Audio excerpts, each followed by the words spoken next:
3 anni di lavoro per raccogliere attraverso gli scatti fotografici il conflitto interreligioso fra cristiani e musulmani. Questo il tema della mostra allestita negli spazi espositivi della Galleria Fotografica ANAF Luigi Ghirri dell'ex Corte Capitaniale di Caltagirone. Natale a Caltagirone è il simbolo dell'arte, dei presepi, ma sicuramente anche un messaggio di solidarietà, un messaggio di dialogo. È proprio la mostra di Rosaglietti che viene ospitata presso la Galleria Ghirri, per la quale ringraziamo l'autore, esprime questo, perché delle foto collegate al dialogo interreligioso tra cristiani e musulmani penso che sia uno dei temi più forti del nostro periodo.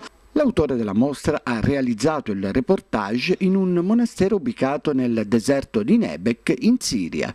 Le fotografie sono state scattate in un monastero cristiano di rito siriaco nel deserto di Nebek in Siria. Un lavoro durato nel tempo 3 anni, diversi viaggi che ho fatto, ed è un lavoro di documentazione sulla quotidianità di un piccolo monastero. Non è neanche tanto piccolo il monastero, è la comunità che è piccola.